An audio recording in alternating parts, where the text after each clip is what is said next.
Hello, assalamu alaikum. Can you hear me? We'll wait for another couple of minutes so that other students can also join. Can you hear me loud and clear?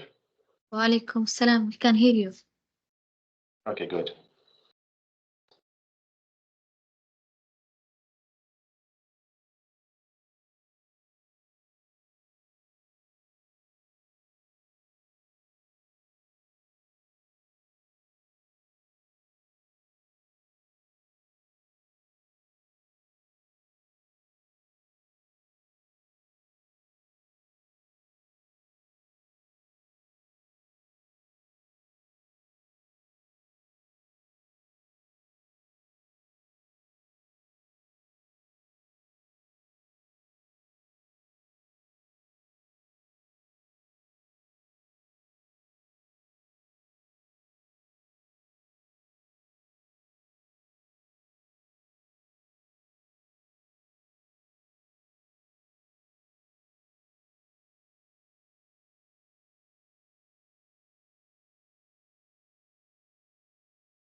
Okay, let's begin. Bismillah ar-Rahman ar-Rahim. Welcome to week number 13 of the course cryptography. I hope you are all fine. And today we are having some problem with the blackboard. So thankfully we have got some alternative. So we will resume our today's lecture on Microsoft Teams.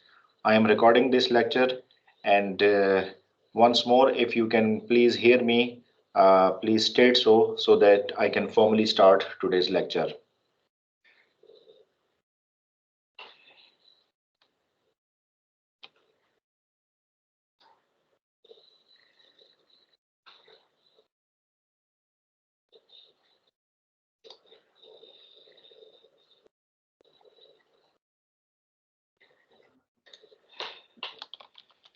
Okay, I'm typing the message. Can you all hear me? So if you can, please let me know. I don't want to keep on speaking to myself alone. So that's why I'm keeping asking you. Yeah, we Okay. seen Yeah. we are Yes. hearing you.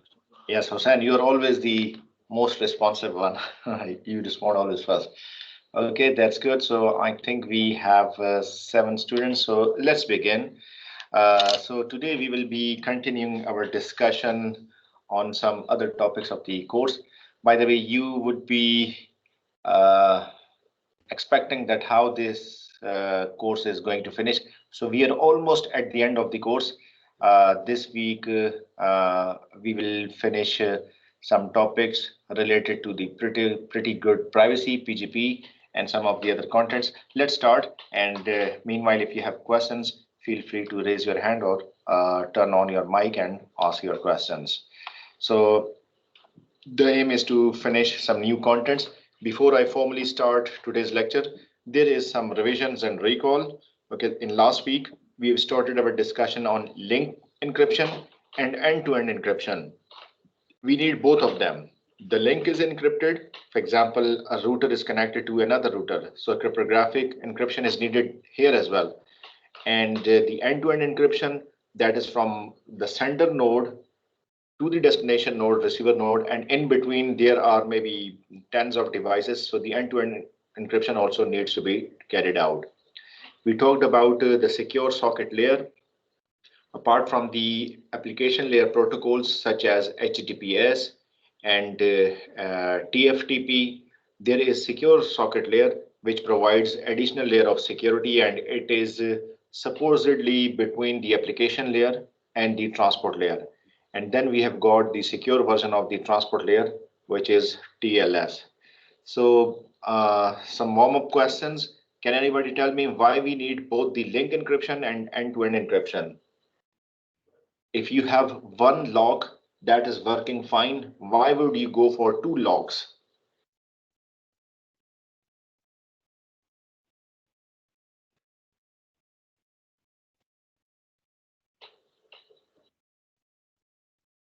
Okay, in our secure communication, both the end-to-end encryption and both the link encryptions are needed. Why? Because router is using its own protocols. Router is taking the packets, just adding some headers and transferring it. Okay, and between one router to another router, there can be, this is the public network, so in between them there can be attackers, intruders, and so many of other guys who want to steal your data. So definitely you will need end-to-end encryption. Okay, and from the source to destination, from end-to-end encryption, we need that because starting from our source, there will be different devices, there will be different links. We don't want any possibility for the data to be leaked, for the data to be sniffed, and for someone to steal our data. So recall the concept of defense in depth. Yes, we need both the end-to-end encryption. So if one fails, the other will work. If the attacker is successful in breaking the link encryption, he will not be able to break the end-to-end encryption. So that is the reason we need both. We have a very good protocol, and that is this is the whole phenomena secure socket layer. Okay, it has got secure in the secure SSL. We have SSL record protocol. That record protocol performs few functions. Can anybody recall what those functions or functionalities are? Giving you a hint, firstly it do the fragmentation. Okay, so it break the big message into small fragments. Then each fragment is compressed. Then each compressed fragment is added with a MAC address, it is encrypted, and a record header is added. So these are the 5 steps that are performed by the SSL record protocol, and this is the diagram. So we have application data here. It is divided into different segments depending on the size of the data, 3 segments, 5 segments, 10 segments, and then compress it, add MAC, okay, encrypt the whole message, and then add another SSL header into it. And lastly, what is the function of SSL handshake subprotocol? So there are some subprotocols as well. So the purpose of the SSL handshake subprotocol is to manually authenticate client and server and exchange the session key. So very good function of this handshake. So you are actually authenticating the client and the server.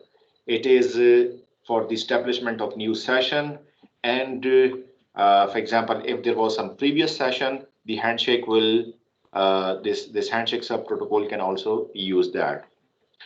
All right, so that was some of the contents that we covered in previous lecture. In today's lecture, we are going to talk about email security. Okay, that is pretty good privacy. We will see in detail the PGP operation, and we will also see secure electronic transaction set. Okay, the dual signature. There is difference between digital signature and dual signature, and the pseudo random numbers. Explaining is its detail is also the part of today's lecture.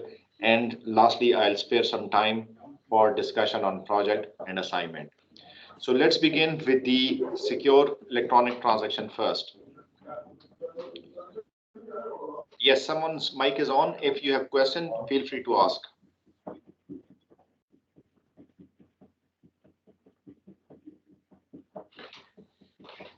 Okay, so secure electronic transactions. You know that we are all performing electronic transactions using the internet connection. And when we talk about the internet connection, we have tons of devices, many protocols, and so many of other stuff they are going on. There is someone's mic turned on. Can you see whose mic is on? Yeah, this is Abdul Kabi. Abdul Kabi, I'm putting you into mute. Okay. So secure electronic transaction is very important, especially when you are using your bank cards, you are using buying from somewhere, okay, and paying to someone. Okay. So when you are, for example, purchasing some item electronically using your bank card, you are not paying to the seller directly. Actually, you are paying to the bank. Okay, so how is this bank connected with you and how is this bank connected with the seller? Okay, this is something that needs to be done. What if you get some malicious activity? What if the seller gets some malicious activity? What if we use the term collude? Okay, so what if you are the genuine buyer, but the seller gets colluded? He obtains your credit card details, he charges you, and he does not send you the money. Same is the case. What if the customer gets colluded? The seller has sent you the items, he has shipped you the items, but you don't pay him. Okay, so we need the bank. What if both the seller and the buyer, they both are fine, they are both are good guy, but the banker, he gets colluded, he does not want to send the money. Okay, so to ensure that nobody gets colluded and all the parties they can have secure electronic transaction, we have this set of standard which we called secure electronic transaction. So it is an open encryption and security specification, means that is it open source. Whatever operation is being done, it is known to everybody. All the steps, all the operations are publicly available. Okay, and it was developed by 1996 by Mastercard in 1996. Now Visa, Mastercard, and the other bank service providers, they are also using it. Note that this is not a payment system that bank is issuing. This is a whole system in which, and it is a secure system in which the seller, the buyer, the banker, the issuer, and the certification authority, they're all involved. So set of protocols and formats are involved in it. Okay, and all the parties, they need to be securely communicating with each other. Here, X.509 certificates are also used, and privacy is enforced. I am going to pay the seller. I am the buyer. I want to pay the seller. My money is with my bank. Okay. If my bank is going to pay money on my behalf, then it is possible that the bank will know what items I have bought. And I don't want this to be revealed. So my privacy is going to be compromised if my order details are revealed to the banker. Okay, I don't want this. So for this, we need a set, and it offers you the privacy as well. We will also talk about Kerberos, okay, and X.509 is going to be covered later in today's lecture. So here in this diagram, you can see that there is the card holder, okay, who is the actually customer, who is the buyer, okay. Then this is the seller, who we are calling a merchant. Then there is certification authority, okay. Then there is a payment gateway, an acquirer, and issuer, okay. So different parties are involved, and together they need to make sure that this is getting what he needs. He is sending what he needs. Okay. He is making sure that the privacy to him and to him is ensured. He is ensuring that the money goes to the merchant. and if he gets colluded, if he has some problem, if he creates problem, he has legitimate reasons to roll back the transaction to get his money back. Okay, so the payment network. So in this entity, in this diagram, you can see that lots of parties are involved. So we don't want any one of them to be colluded. We don't want the details of the transaction to be revealed to any one of them. So this is something very important, that despite hiding the details of the order, okay, and despite merchant is not sharing the details of what he has ordered, he will still get his money, he will still release his money. Okay, so his money is somewhere with the issuer, the banker, or the bank itself. Okay, so the bank needs to be certified by a certification authority. Okay, the payment gateway which involves the acquirer, he also needs to be part of this set secure electronic transaction. So our purpose is to a win-win situation where all of them help each other and the privacy is not leaked to anybody. Let's have a look how exactly things are working here. So in this diagram, you can see that firstly, customer opens an account. Obviously, he has opened an account. He opens an account means that he has a bank card or he has got a credit card. Okay, customer receives a certificate. Okay, so when you have a credit card, actually your credit card has received a certificate that yes, this uh, card or this credit card has been genuinely issued. You know that credit card is just a 16-digit number. Okay, that 16-digit number can be randomly generated by you and by me. Okay, and the CSV that you see is the actually the hash that is generated from that 16-digit number. So there is always a relation between that 16-digit number and the CSV, which is at the opposite side of the card. Okay, so anyone can generate that random 16-digit number, but it's the responsibility of the certificate authority to ensure that yes, this credit card is legitimate or this 16-digit number is legitimate. Nobody else has randomly generated this. Okay, so merchant, they have also opened an account. Merchant have also got a certificate from the certification authority. Okay, so he is certified. He is certified from the certification authority. So even the bank is also certified from the certification authority. Okay, so what happens is that customer places an order. He has asked him to issue him to, for example, whatever he has online ordered. Maybe there is some noon shopping or whatever you can think of, Amazon shopping. So he has ordered from a merchant. Okay, uh, the merchant is verified.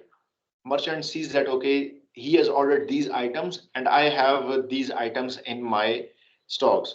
So order and payment details are sent. So he has ordered, let's say, maybe 100 reals. Okay, and he has asked him, okay, you need to pay 100 reals. Okay, and he has accepted that okay, I'm going to give you issue my card details through which 100 reals can be charged. So he then sends merchant request payment authorization number 7. So he sends his details to the authorization center, to this issuer. Okay, can you please check whether he is able to pay me 100 reals? Okay, so now this issuer will not ask him, can you tell me what has he ordered? He simply says that there is an order of 100 reals. As you know that my certificate has been issued, I am the legitimate merchant, I am the legitimate settler. Okay, these are the order details. Against this order, I am to charge this customer 100 reals. So can you check if he can pay me, if he has got sufficient funds in his account or his account is still active? And this issuer then informs us that yes, there is some money available. Okay, so merchant confirms the order once his credit card details are confirmed. After that, he says that, okay, your card details have been verified, and I am going to send you the items. I'm going to send you the stuff. Okay. Now you see that the payment is still not relieved.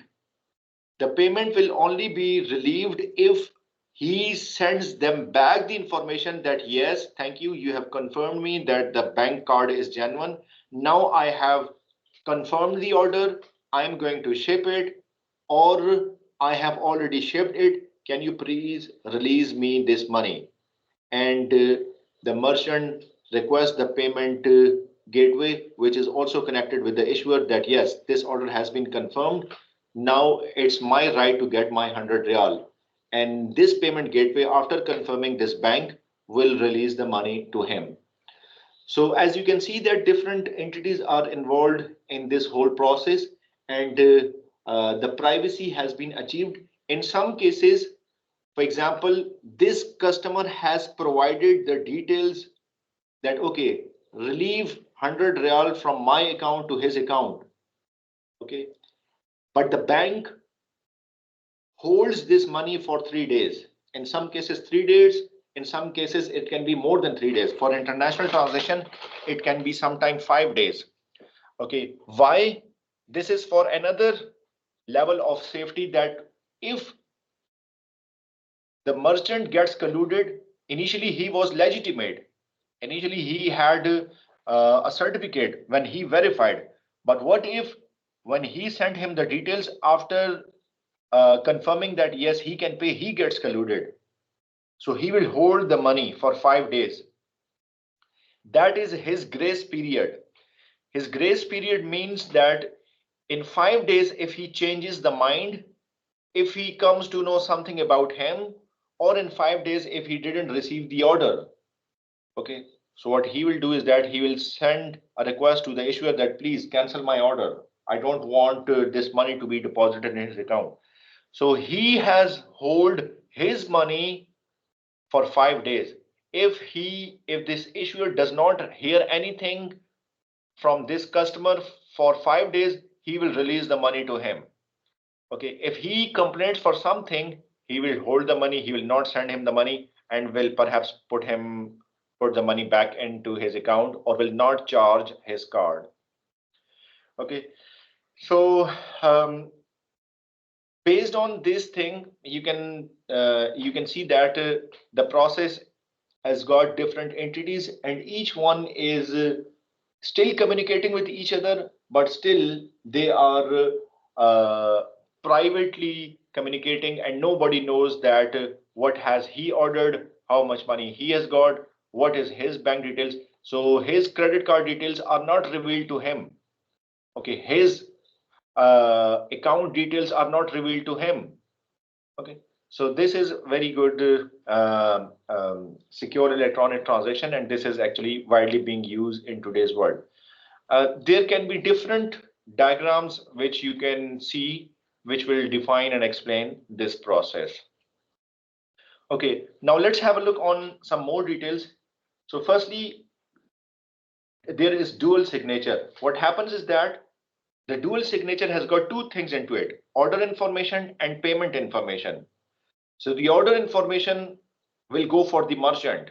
Okay, that I have ordered this item one, this item two. So together item one and item two will cost me 100 reals. Okay, so can you please send me one number of item one and one item two, a total of 100 real.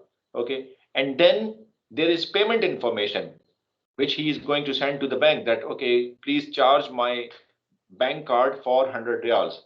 So this is two things have been signed together. Okay, why? Because each order is related with specific payment information, or specific payment information is related to a specific order. An order cannot be generic. Okay, the customer cannot say to the bank that okay, please charge me 100 real. Okay, for what? No, sorry, I cannot tell you. Okay, So 100 real is associated with an order. That order is comprised of two items, item 1 and item 2. The details of the items are not being shared, but the time of the order, the exactly date of the order, who actually issued the order, and to whom the order had been issued. So all these details are there in the order information, and based on that, relevant payment information is generated. Okay, so it is not something loan. In loan, when you obtain a loan, you don't tell where I'm going to spend it. Here, it is a transaction. So transaction has all the details. What is the order information? What is the payment information? Okay, so the order information is for merchant. Okay, so the customers say to the merchant, send me these items. And the payment information is to the bank. The customers say to the bank, okay, please give him 100 real because I have placed an order at this hours and this time. And this is the person, this is the merchant who needs to be paid. So this merchant does not know the bank details of his account, which are with the banker. The banker does not know, the banker has his account details, his bank card details, but the banker does not know what he has ordered. Okay, so they do not know the details of each other. They do not need to know the details of each other, but all three parties, they are uh, linked with each other, and signed concatenated hashes of OI and PI are generated. Now, what is OI and PI? Here we have mentioned the OI and PI, and here with the OI, a hash is generated. With the PI, a hash has been generated. So OI plus PI, they have been generated, and then it is sent. It is for the dual signature. So a dual signature is actually the hash of the OI and concatenated with the hash of the PI. So concatenated, you means that, for example, I am saying OI order information is AB. The payment information is CD. So if I'm concatenating them, so this will become ABCD. Okay, so uh, this OI and PI are concatenated. This means a dual signature has been created. Now, this dual signature is unique in the world. Okay, no order in the world, no, you can say, no transaction will have a similar signature. So each order information and each payment information will generate a unique hash. And obviously, if you are creating, concatenating these two hashes, they are going to be unique. So this will give the banker, the merchant, and the customer a way to uniquely identify whatever their transaction is, and nobody can intervene in between them. Let's have a look on some more details, okay, and how dual signatures are created. I have just explained to you. Firstly, have a look on some terminologies. So one is payment information, OI is the order information, hash is the hash function. You can apply SHA-1, SHA-2, whatever. These two dash lines are representing concatenation. So message digest of payment information, OIMD is message digest of order information, okay, payment order message digest, and then encryption. It can be using RSA or any symmetric or asymmetric encryption. And KRC is telling you the customer's private signature key. If all these things are performed, a dual signature is created. So here we have seen that payment information, a hash is generated. So now this one is message digest for these two things. Order information, a hash is created. So this is now a message digest of order information. They both are concatenated. The concatenated PIMD plus OIMD are hashed again. So this will become the payment order message digest. Okay. So these have been combined and now it is POMD. The process is not finished yet. It is encrypted because you're sending it to the public channel. You're sending it to the banker and to the merchant on a public channel. So you are going to encrypt it. Okay, which mechanism are you using? Okay, so you will be using the customer's private signature key. Okay, the customer private key has been used to sign it. Okay, this will ensure that exactly which customer has ordered this. Okay, so you are using definitely the specific customers. If it was customer A, so you will be using KRC of A. Okay, customer's private signature key, customer A private signature key. Okay, if this was customer B, so you will be using KRC and B. So customer B private key. So if all these steps have been performed, so the net result is the dual signature. So you have combined this one with this one. Okay, the payment information message digest have been created. Now it has been digitally signed, and at the end there is a dual signature formed. Now recall, I have also asked you in midterm exam why digital signatures are used. Digital signatures are used for the authentication purpose. Okay, your private key here is used for authentication purpose as well. If you are just using, for example, symmetry key, so there is customer A, customer B, customer C. How will we know that whether this information is from customer A, customer B, or customer C? So that is the reason we are using a specific private key of the customer. Specific private key of the customer. Now, if this has been decrypted by the public key of same customer, this means that yes, he actually put this order. If this is not being decrypted by the public key of the customer A, this means that customer A has not put this order. For example, I am customer X. I am using customer A bank card. Okay, so I cannot have a customer A private key. So I am actually an attacker trying to mislead the bank by using his credit card details. So credit cards, you know that credit card details can be leaked, they can be fabricated. So in order to ensure that exactly the same customer has actually ordered this, okay, you are using, or the customer is using his private key. Now, when the merchant receives this, merchant will verify, is this going to be decrypted by customer A public key? If it has been decrypted, yes, this is from the customer A. If it is not getting decrypted, this means that customer A has not issued this. Someone else is trying to charge his card. So this process, all this process which has got PI and the OI and the hashes and the PIMD and OIMD, at the end of the day, it creates dual signature. Now this dual signature can be used by the banker and can be used by the merchant. Okay, now here you see that if this thing goes to the banker will not know what is here, because it has been added with the hash, it has been added with the message digest. But the bank can see that, okay, yes, it is being decrypted by the public key of customer A, it is from the customer A. So this, he can use that. So this is a wonderful phenomena. Okay, the same thing over here as well with some more details. So purchase request, the same thing I have explained here is happening more or less over here as well. So payment information, dual signature, plus minus with some more steps involved.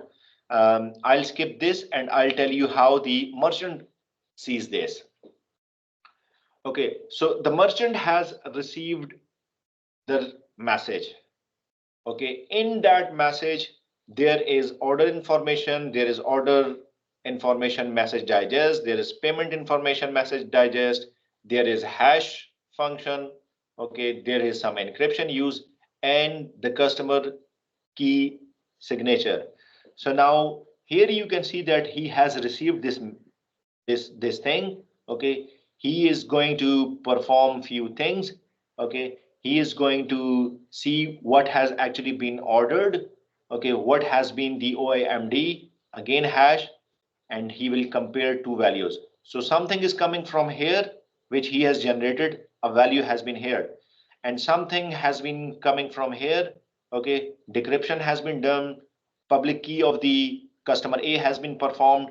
Okay, and some text has been created. So if this output of this step and output of this step, if they are same, if they have the same values, this means a legitimate customer has issued a legitimate order. If something generated from here is different than here, the merchant will ignore the order and will not entertain this, because there is a mismatch of the values. This means that either the customer has not issued the request, someone has modified the data, someone has modified some of the information. So the two values must be the same. Imagine that I am the customer, I have issued an order. That order is for 100 reals. Okay, an attacker, he breach the integrity of the message, and instead of having this 100 real, he makes it maybe 10 reals. Okay, or maybe he make it from adding just another two zeros or 10 into it.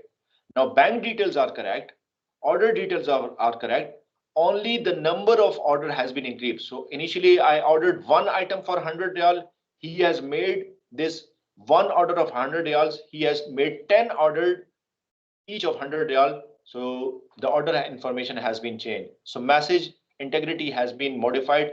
Now, if the merchant will recompute these values, the one which he has sent, okay, and the one which he has computed and regenerated, if these two values are mismatched, this means that no, this is not the same thing. So here the dual signature was created. Okay, now he has some value, and here he has computed and concatenated and performed the operations, and he has created. If two values are same, yes, it is correct. If two values are not same, something is wrong. Maybe the customer has not ordered this particular thing. The customer may be genuine, the bank details may be genuine, but this order information is incorrect. The order information is correct, but maybe this customer has not issued this order. Okay, so this is for the verification of both the customer and the merchant and the bank. So the steps which I have mentioned here, they have been here. Card holder certificates are verified. The dual signatures using public signature key are verified. Okay, it has not been tampered. Please do not forget the purpose of the public key here. Okay, so here he used his private key. Okay, here it is being decrypted by the public key. Okay, if it was encrypted by the customer A private key and it is getting decrypted by the customer A public key, yes, it is fine. But if it is not working with that, this means that something is wrong. Okay, so process order and forwards the payment information to the payment gateway for the authorization and sends a purchase response to the card holder. So the moment you put the order, you provide your bank card details. For example, if it is not saved in your browser, okay, or with the merchant website, okay, you are providing a new bank card details. All these details which I have mentioned here, they are uh, uh, these steps are performed at the back end, which takes maybe 3-4 seconds or maybe 5 seconds, and things get verified. Now you will notice that in between these operations, sometime an OTP has been sent to your mobile number. This you can say that this is an additional layer of security, additional level, which is issued by the banker to confirm that whether this has been correct and this can be done. Okay, note that the credit card transaction is different from the debit card transaction. Okay, there is a difference between the credit card transaction and the debit card transaction. I'll not go into the details of a debit account and a credit account, but with the debit thing, you already have your money in the account and you are just using your own money. Okay, in credit card, you don't have money. Someone else is paying on your behalf. Okay, so obviously if someone else, like in our case, some banker, some credit card bank, If they are paying on your behalf, they need to verify a few more things. Okay, so that is the reason you will find some of the differences in the debit card transaction and the credit card transaction. But more or less, these things are performed, the operations are performed. Okay, similarly, payment gateway, he will he will decrypt the digital envelope, he will decrypt for the payment block, he will verify the dual signature, he will verify the transaction ID, the payment information is received indirectly from the customer, okay, which is telling that yes, pay 100 real to that merchant and sends authorization response back to the merchant. The payment gateway will say, okay, I have verified things are correct with me. Now I will release this money or I can give a go ahead to this particular order. Okay, the last step is this payment capture where merchant sends payment gateway a payment capture request. So customer, merchant, banker. This is a triangle. Okay, so customer and merchant, they verify the customer orders, the merchant, both have been issued by the certificate authority. Okay, now merchant has verified his order. This customer has asked this bank, okay, I'm ordering, release my money to him. Okay, he will verify all the things and now he is going to release the money to this merchant. Okay, so the merchant is requesting that now you have verified him, his bank card details. He has my order details. I'm going to release his order. Please give me my money, which is whatever the amount is, he's going to do that. So causes funds to be transferred to merchant's account. So from his account to his account. And once his account has been, for example, once this merchant receives the money, the banker expects that this merchant will give him the response that yes, I have received the money. So we call it capture response. Okay. Then we have email security. But before I start email security, if you have got any question in this secure electronic transaction, feel free to ask.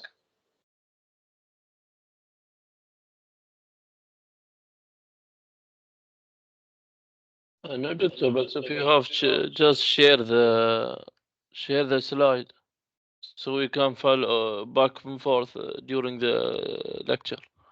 Okay, yeah, I'm sorry. I was actually doing that, but we started the lecture. Okay, yes, there is an option. I'm going to share it with you. Give me a second. Um, can somebody tell me where is this share file option? It's been long. I haven't used this. Might be at the top.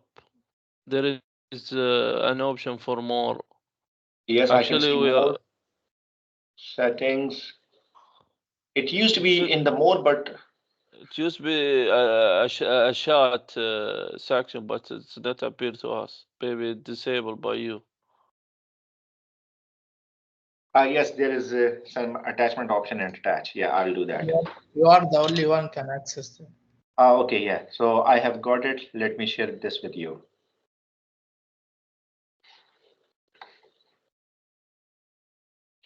So I'm just browsing it.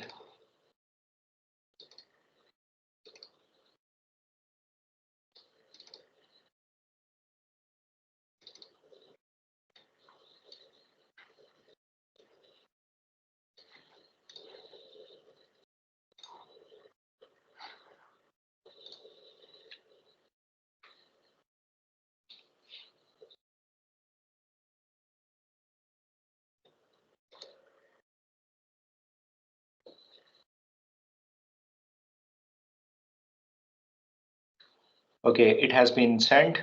And can you see it in the chat messages?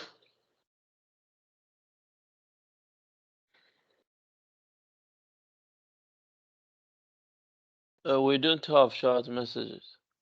No, we don't have any chat, doctor. You don't have chat messages. Oh, really? Why is that?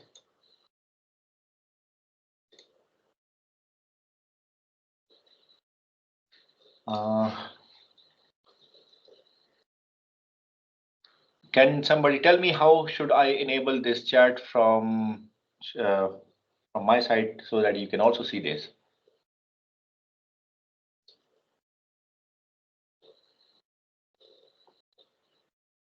Just, Yeah, Doctor, go to more yes, more. and then setting. Yes, then settings. Yeah, then there is option for appear the chat, the third one, I think. Okay. Can you click on it? Yes, there is something, and that is.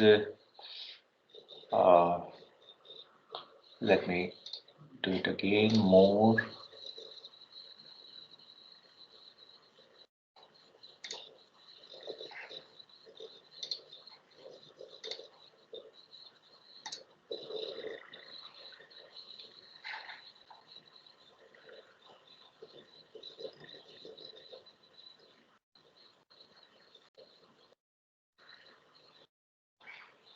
You could share it through WhatsApp, Doctor. Yeah, that would be easier. I can do that. Yeah, because they have changed something. I can do that. Yeah, just give me a second then.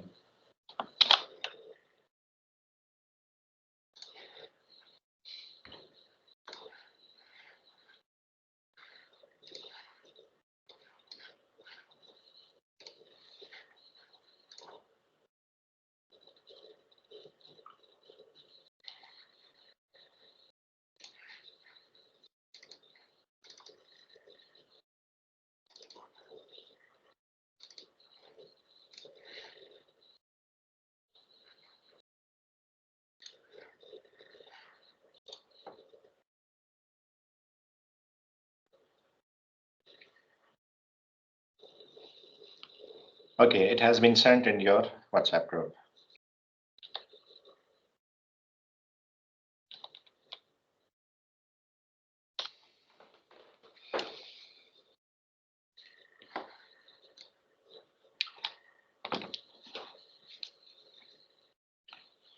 Okay. Yes, now you should be able to see that. Can you see in WhatsApp chat message? Yes, yes. Yes, All right. yes. Okay, good. So now you can open an Access, and if there is some question, get me let me take back to you that slide. If there isn't anything, then I'll start email security. Okay, so email security is one of the important challenges in the internet because you are sending an offline data, okay, which is more vulnerable to security threats. The confidentiality can be breached, the integrity can be breached, and since this email, this is the secret message, it is passing through different devices, it is being stored somewhere on the remote side, it is passing through different channels to different devices using different machines with different operating systems. So lots of threats and vulnerabilities are there. That is the reason email security is very important and is considered as most important network service. Okay, we don't want our message to be inspected by the attacker. We don't want our message to be read by others or to be modified by the others. So we want both the confidentiality and the integrity. Okay, so we want our message to be received by a specific user in a specific amount of time and in the specific format. The more contents we share in email, previously the email just offered maybe some text message. Now you know that the email, in email you can attach files, you can attach different formats, okay, you can attach different other stuff. So an attacker can maliciously send you some viruses, some worms, some threats which will cause trouble to your computer. Since your email address is publicly available, you haven't generally blocked that who will send you the email, and everyone is by default allowed to send you the email. So email security is very, very important. Okay, so we want confidentiality, we want authentication, we want message integrity, and we want non-repudiation. All these services, they need to be there in our email. If these services security aspects are there, then we say that yes, our email is secure. If any one of them is missing or has been compromised, then obviously the email cannot be trusted. Sometime I want only the specific user to receive my email. Sometime an email has been received, but we want that who actually sent the email. I need to verify this. The other day, I have received an email, and the name of the sender was Apple Incorporation. And the email body said that your account has been reset because you wanted us to recover your password. So if you have issued this request, press this link or press this button. Okay. And I know that I didn't request for any password reset. So when I saw the body of the email, it looked like legitimate.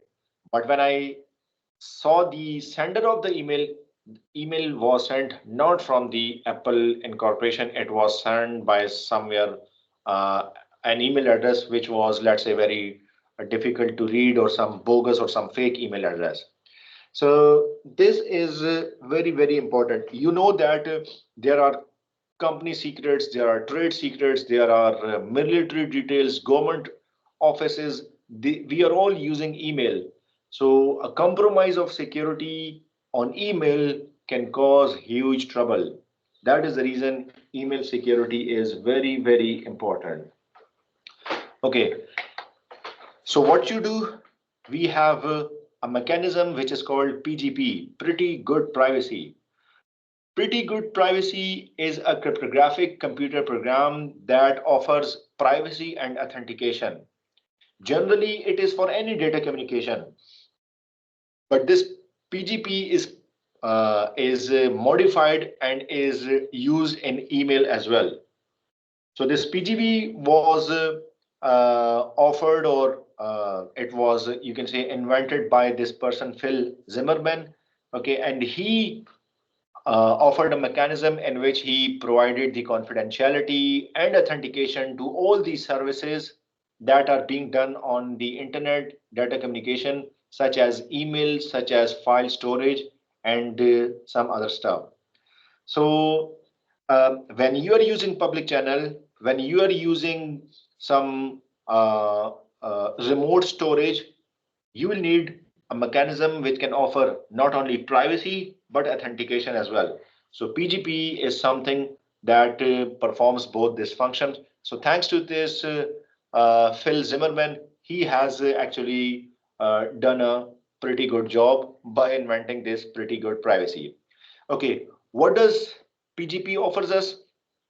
Okay, so firstly, this PGP has selected some best cryptographic algorithms available as the building blocks of the PGP protocol, or you can call it a protocol, or you can call it a mechanism, whatever you can call it. You can also call this as an algorithm. So it has got different details. So secondly, he has integrated the best algorithms, and by best we mean that they are not too heavy, they are not vulnerable to the brute force attack, and they can be they can be easily applied on emails and some file storage. So we don't want some very strong and heavy protocols which will take hell of a time and hell of a computing resources.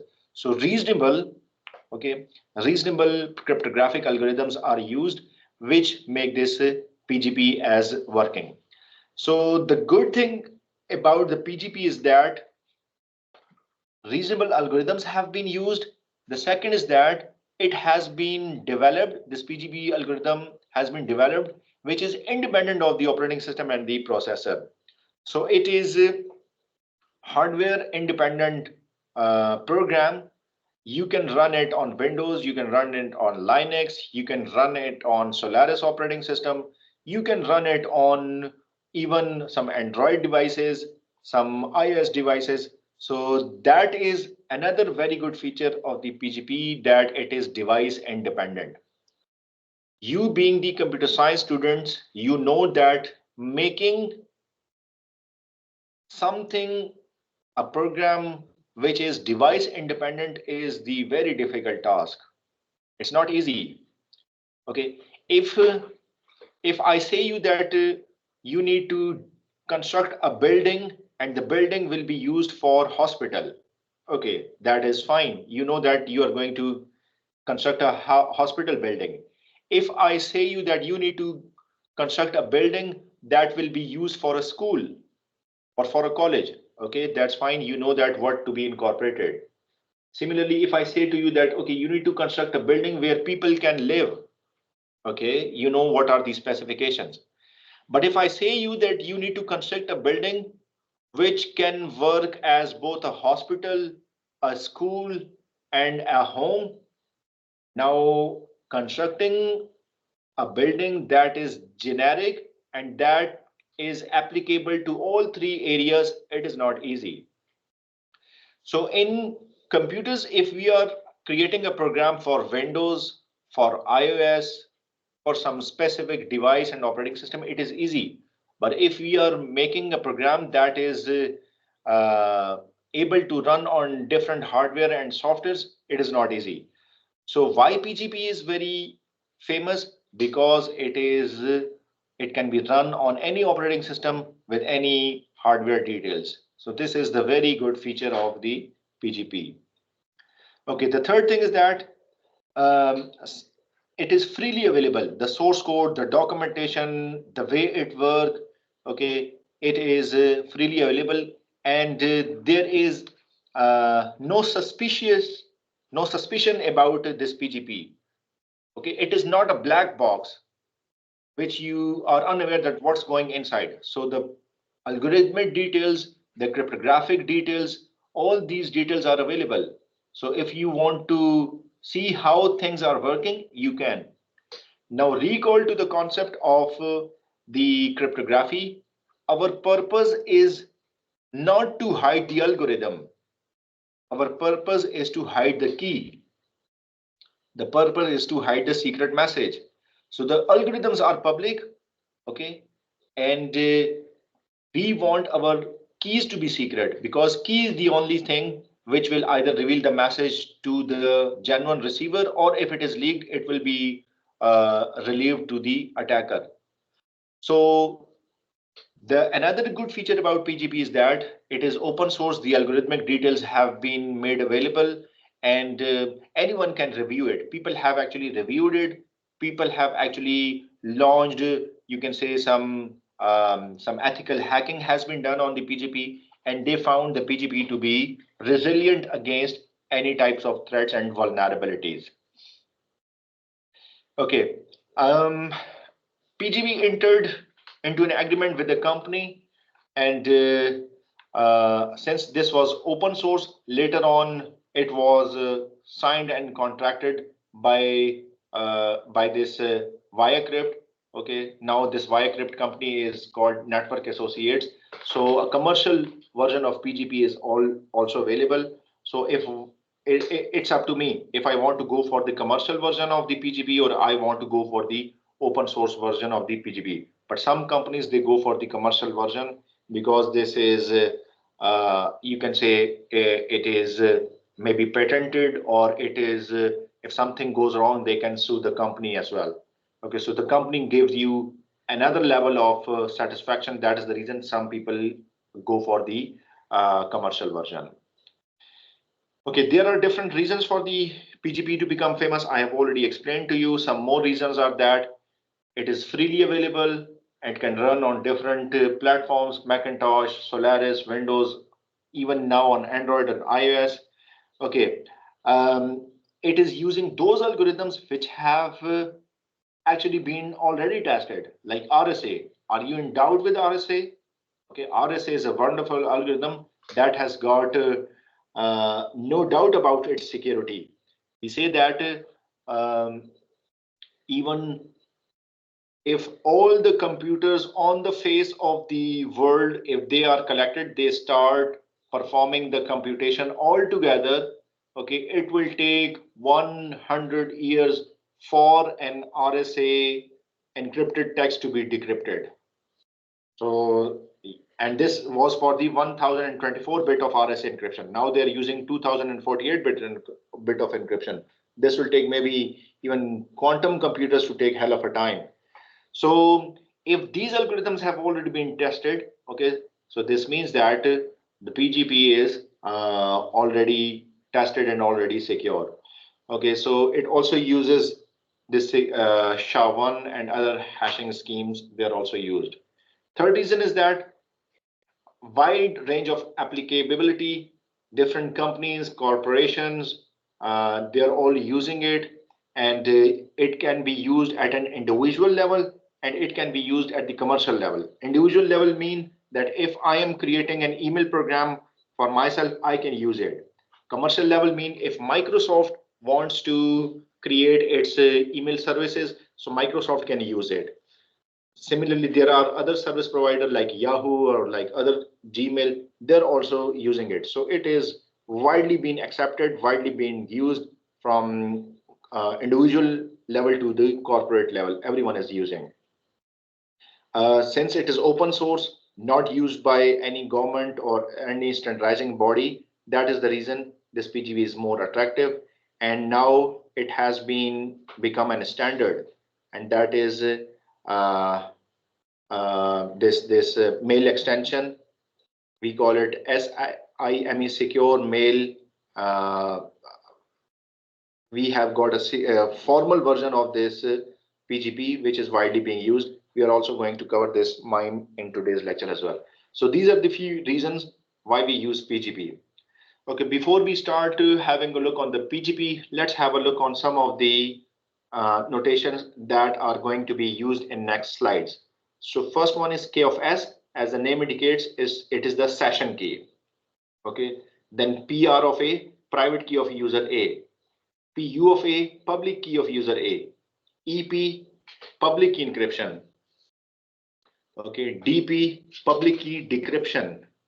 EC, symmetric encryption. DC, symmetric decryption. H is the hash function.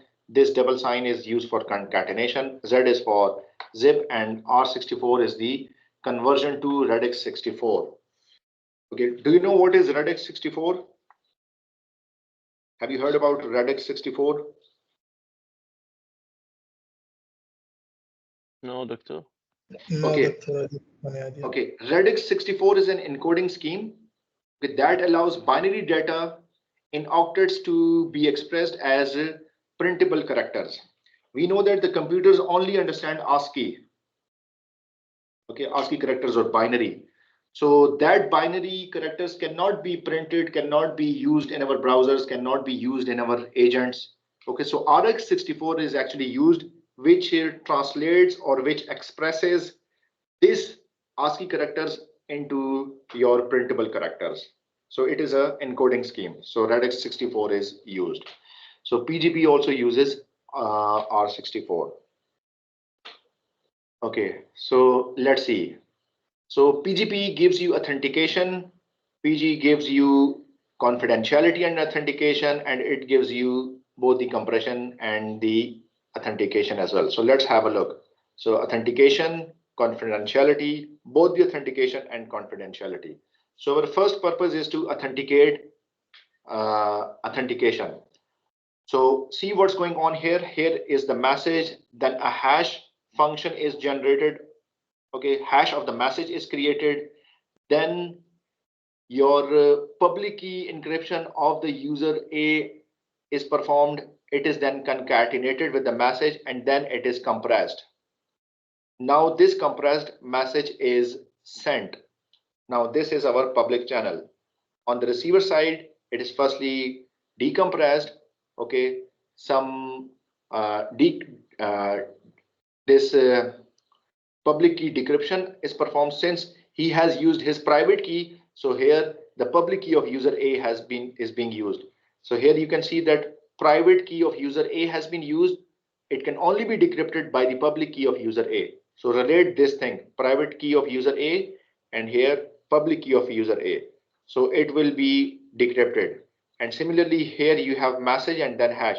So a value has been received from here, an output has been generated from here, and an output has been generated from here. Now both these values will be compared. If the values are same, this means that it is authenticated. Okay, the message is legitimate and the sender is legitimate, not the message legitimate, sorry, the sender is legitimate, so sender has been authenticated. Okay, if this value is different than this value, if these two values are different, this means that there is something wrong. So recall our message of authentication where we performed hashing through message digest, through different other coding scheme, SHA and different coding scheme are there, MAC were there. So here confidentiality is not the goal. Here we have the authentication which is required. So has this message been sent by source A? How is he going to verify? So in order for B to verify him, A has performed some functions, including this hashing, including the encryption using private key, concatenating, then zipping it, okay, compressing it, okay. On the receiver side, same thing will be performed in inverse order and two values will be compared. If same values, fair enough. If different values, this means that this cannot be authenticated. Obviously, if some attacker is sending something, okay, and the attacker is presuming that he's the source A, now he will use the public key of source A. Using the public key of source A will not decrypt it, or if it has been decrypted, it will have a different value, and this value here and this value here will be two different values, so the authentication will fail. Okay, so this is what the PGP do for the authentication.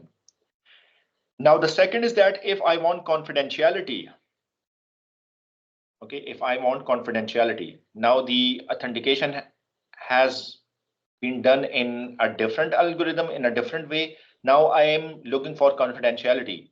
The next one is that where I'm looking for both confidentiality and authentication. So I'll come to this later. Let's have a look here. So what's happening is that I'm the sender A. Okay, I'm sending this message to B. I don't want this message to be revealed by anybody else. So I want confidentiality. So firstly, I am compressing it by using a zip algorithm. Okay, then I am using a session key. Okay, I'm using symmetric encryption. Okay, so using symmetric encryption, I have the output is from here and the session key, which is using the public key of this user, okay, has been encrypted and concatenated. Okay, I'll explain again, it's very easy. So use the zip algorithm of the message, okay, then you have symmetric encryption, okay. Which symmetric encryption? You will use the session key, okay, you will use the public key of this user, okay. So the output of here and the output of here, they have been concatenated and a message has been created. Now on the receiver side, okay, he will apply the receiver will apply his private key and will decrypt the message. Okay, he will apply the decryption algorithm. Now this DC can be any symmetric algorithm, can be dash, can be triple dash. Okay, he will unzip the message, and here you will find the original message which was sent from here. Okay, so this is how the confidentiality can be achieved. Now there can be operations where you need both this authentication and this confidentiality. So obviously these steps, okay, these steps and these steps, they will be combined so that the confidentiality and authentication both are needed. So in our communication, sometimes we just need confidentiality, sometimes we just need authentication, and in some cases we both need confidentiality and authentication. Okay, taking your input, okay, can somebody tell me what are the cases where we just need authentication and no confidentiality?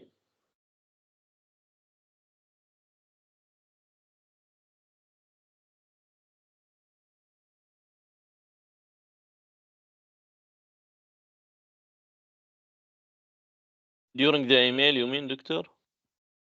You can give me any generic example, not email. Email are confidential. Mostly emails are confidential. Or you can give, if you want, you can give me an example from email.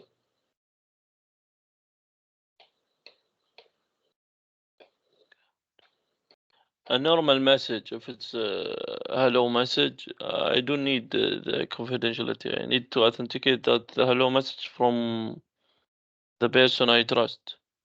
Okay, yes. Yes, if there are some announcements, if there are some news, if there are some public messages, you don't need confidentiality here, you just need authentication. If you recall, I gave an example that you receive a message from the KFU that the exams will be online this year. Okay, now this is something, a generic message, a public message, an open message for all the students. But here you don't need the confidentiality, you need the authentication. You need to know whether this message has actually been sent by KFU or it is someone who is maybe doing some malicious activity. So here you don't need confidentiality, but you need authentication. You need to know that whether who is the actual sender of this message. In another case, for example, if I have received a message that was sent to me by the chairman, it was sent specifically by the chairman, specifically to me. Now, I don't want this message to be received or read by anybody else. So here I need confidentiality. And there can be some examples where we need both the confidentiality and the authentication. For example, I have received an email from the president of KFU University and he wants to see me in his office. Okay. Now this is a confidential message. He has sent me an email that, okay, I would like to meet you in my office on Sunday, 13th of May at 3 p.m. Now I need to authenticate the message. Okay, this message is confidential only in me, only for me. But is this message being sent by the president or someone else is using his email address? I just gave you an example that I received an email from Apple Incorporation, and that email was specifically for me.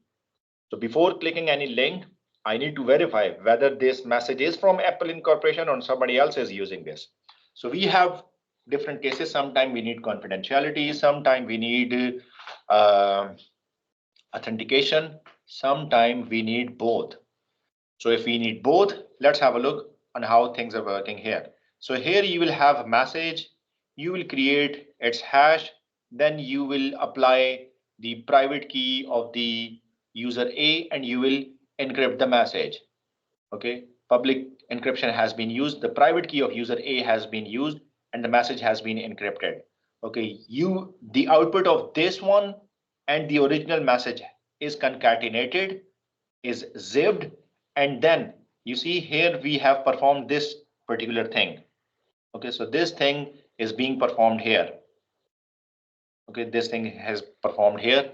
So actually we have added these two things, this one, then this one. So both these two operations are performed here, and here you will have a message which is now being sent on the public channel.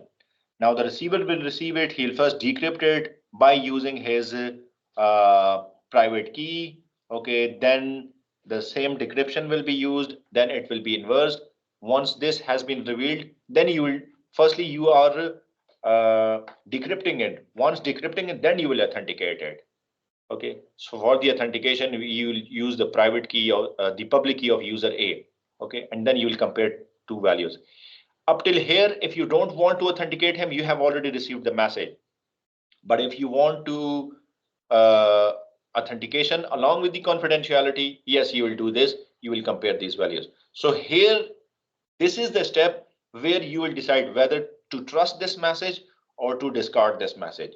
Here you have read the message. Now the message is supposedly confidential and nobody else needs, no, it will ensure that nobody else has read this message. But if you want to see whether this message is from the legitimate sender, okay, then you will do these two operations and you will compare these values. If same values, yes, authentication has also been done, otherwise ignore it. So PGP offers you confidentiality only, authentication only, and both confidentiality and authentication. Note that generically, obviously, the security brings some cost. Here, for example, you are performing few operations, maybe 3 or 4. Here you are performing maybe 5 or 6 operations. Here you are performing maybe 8 or 9 operations. So this one is more secure. This one is giving you more features. We always say that security is at the cost of something. Security never comes free. So the more cost you pay, the more secure it will be. So it's up to your need. If you want maybe more security, then you will have to pay more cost. And when I'm saying more cost, the cost means the computational cost, the energy that it will consume, the CPU cycles that it will take, okay, the storage that it will require. Okay, so all these things are needed. I usually give an example to my students that my friend sometime one time my friend bought um, a suit, a pant coat. He bought a suit. Okay, and he said to me that I bought this suit when I was in UK. So he said to me that I bought this suit for 400 pounds. Now 400 pounds is almost maybe 1600 or 1800 reals. Okay, and I said to him that what's special about it? And he said that it is from the famous brand, and you see it is very good quality. The stitching is very good, and so it is a wonderful transaction, or it's a wonderful item that I have made.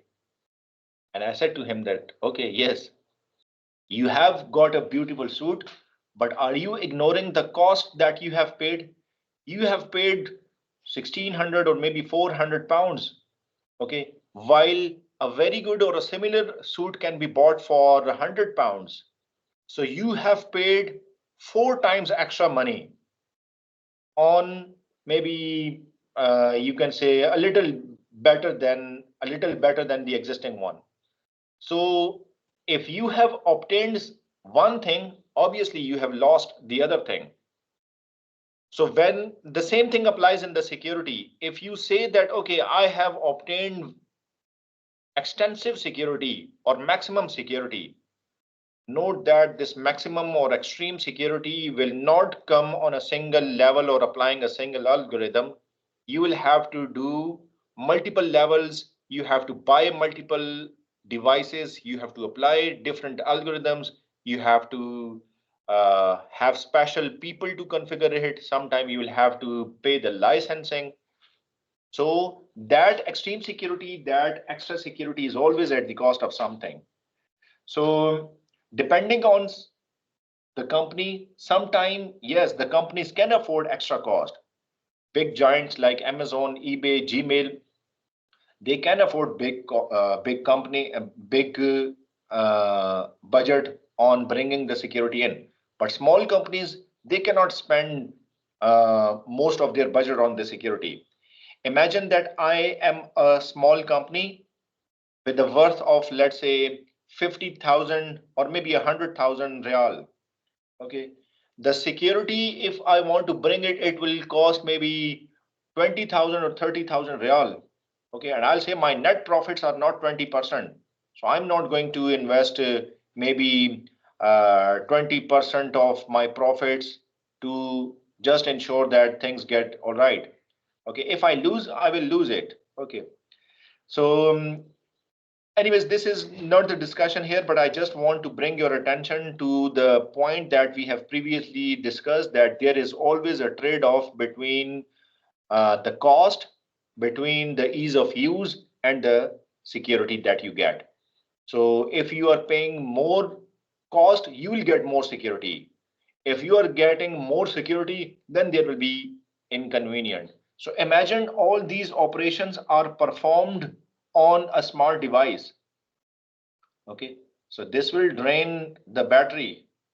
Okay, this will include lots of CPU cycles. The more CPU cycles your smartphone will take, the more battery it will require. The more battery it will require, the sooner your battery will become drained. Okay, so you are paying the cost here. Okay, so for the compression, you can use zip compression.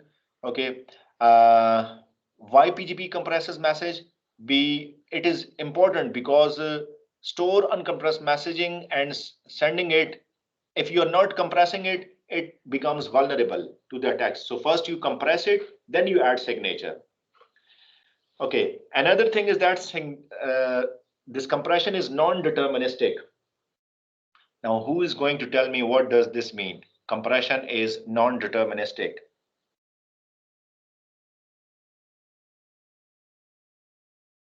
You mean whenever you do a compression, it will give you the same result?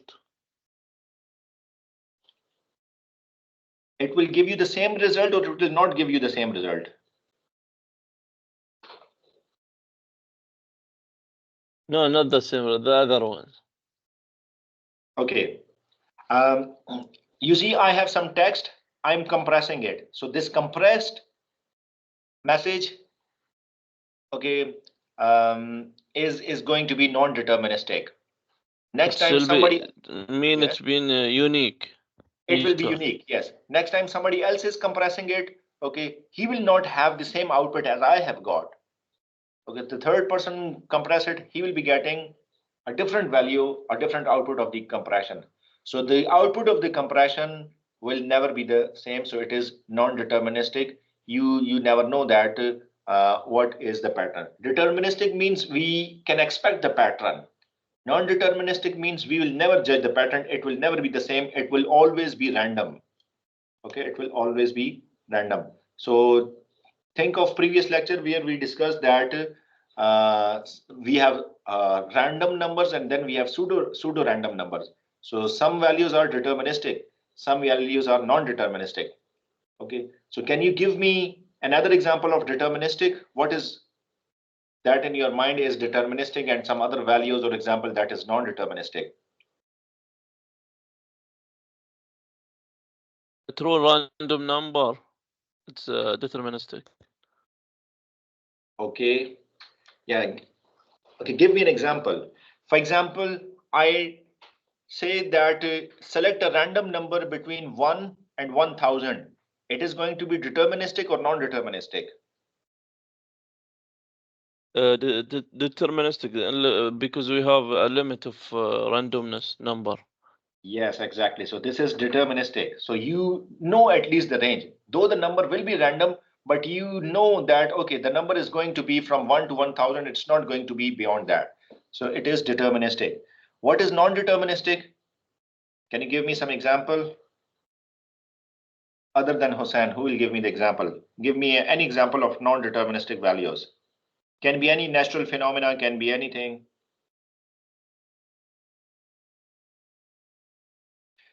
The temperature in Hufuf city, the summer temperature or the winter temperature or the year-wise temperature in Hufuf city, is it deterministic or non-deterministic?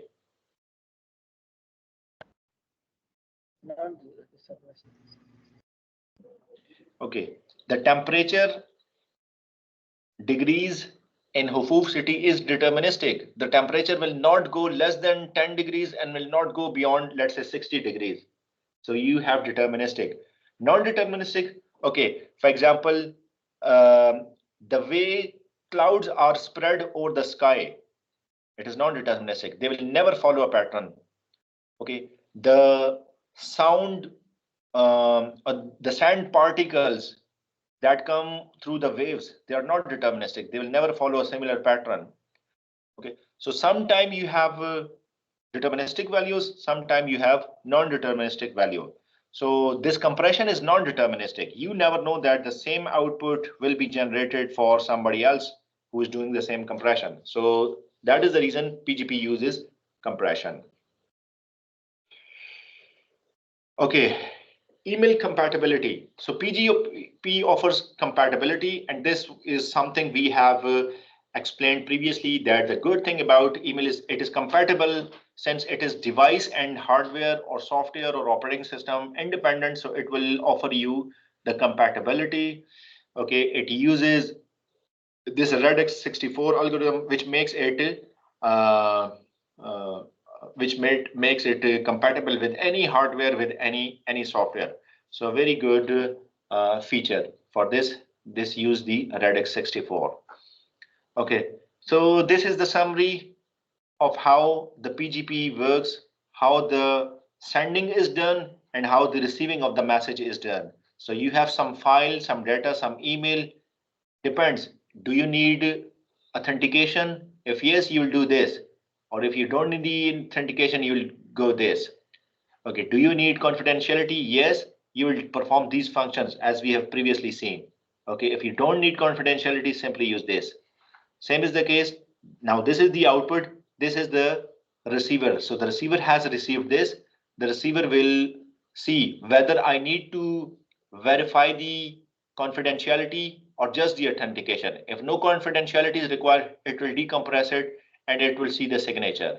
If the confidentiality is required, then it will decrypt it, perform the same functions as we have seen here. The message has been first, the confidentiality has been checked. Now the contents of the message will be authenticated, a signature will be verified, and then you will have the original message, the X file or the messages here. So this is the outcome or the output of the sending operation, and this is the receiving operation. A is sending, B is receiving. Okay, session keys. You already know about session keys. Somebody please tell me what is a session key.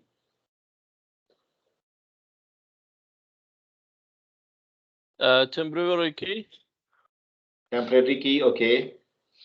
Is it symmetric or asymmetric? Symmetric. Okay, okay. Yes, this is correct. This is a single use symmetric key. We also call it content encryption key.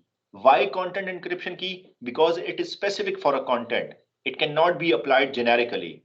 Unlike other keys which can be applied to any generic or any content, the session key is for single use. It is, we can call it, okay, it is for a specific content. So PGP also uses session key. For session key, it can use DES, it can use cost, idea, triple DES, they can be used. And uses random inputs taken from previous uses and from keystroke timing of the user. Depending on how the user interact with the PGP, different types of inputs are considered in order to make this transaction completed. Okay, PGP offers both the symmetric key encryption and the asymmetric encryption. So many algorithms are already available. So we have, when we started explaining the PGP, we have seen that PGP is not offering a new encryption or decryption algorithm. Okay, if you bring new encryption and decryption algorithm, perhaps you have to get it evaluated. Perhaps you have to see how vulnerable or attack resistant it is. So PGP all uses the existing algorithms, which have been well proven, which have been well investigated. So it offers support to both public and private key. Okay, and could send full public key with every message. Okay, for each message which is being sent by the PGP to the receiver, you will apply the public key and the receiver will use his private key to decrypt it. Instead of that, a key identifier is used. Key identifier is, you can say, a significant 64 bit of the key, and it is sent with one time, and it is kind of a ID signature. So you don't have to keep on sending public key with every message. Okay, so you will use just a 64-bit significant key, and that would be fine, and that will work. Okay, do you know what is a public key ring?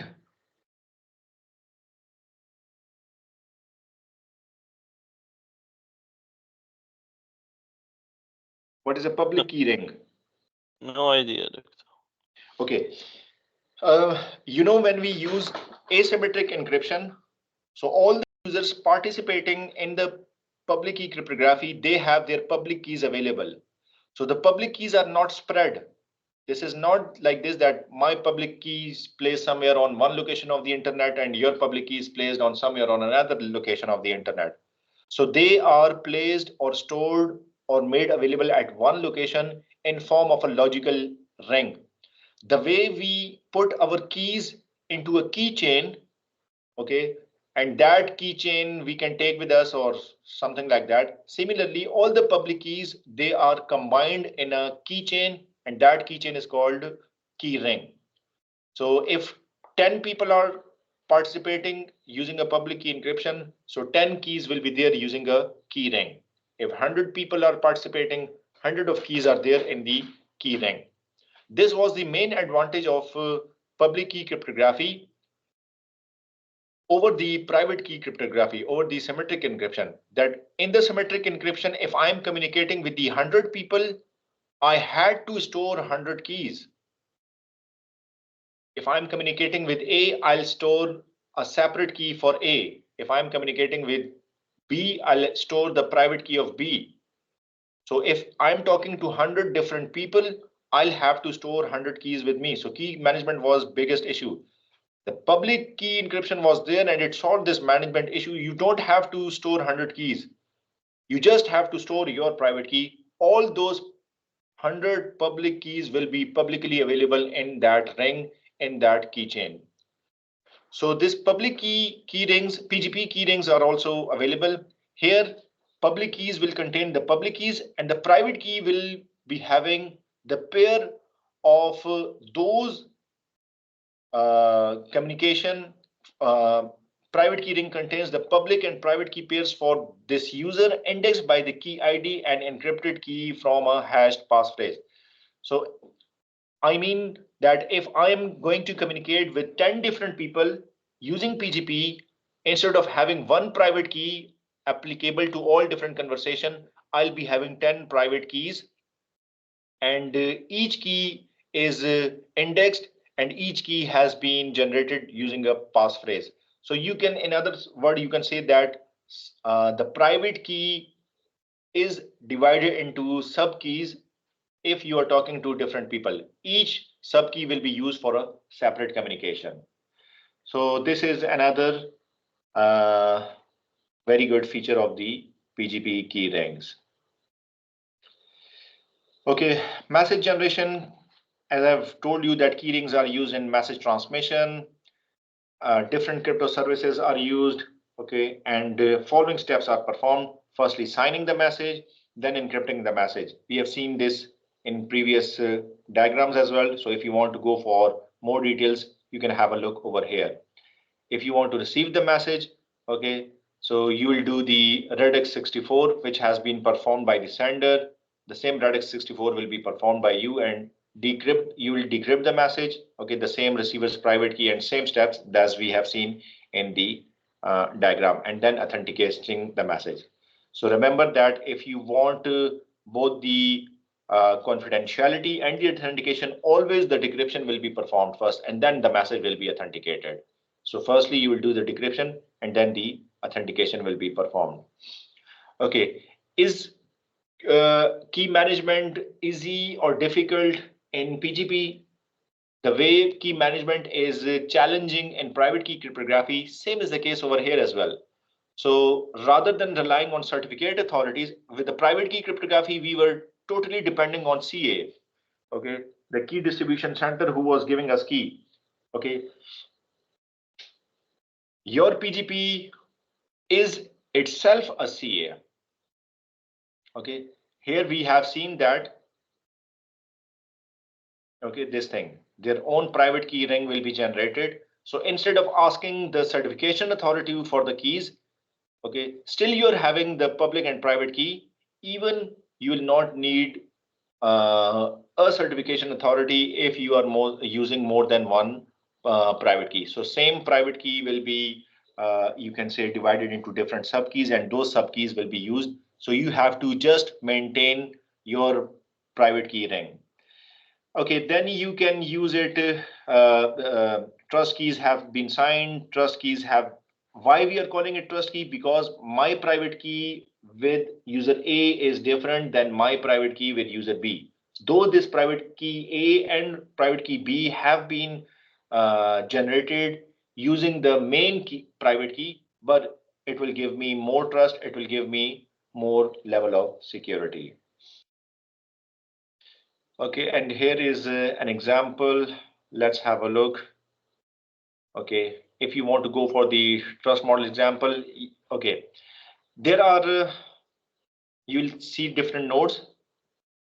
Like, just have a look on this diagram and then I come back to the explanation. So this is you there, this is a dot inside the circle, which is telling that key is found to be legitimate. Okay, simple gray circle is keys owner is trusted by you. Half is keys owner is partly trusted by you, so part of it. Okay, X is signed by Y. The question mark is unknown signatory. So this is the working of the PGP. If you want to see some details of this, so what is happening is that U is referring to the entry in the public key ring corresponding to this user.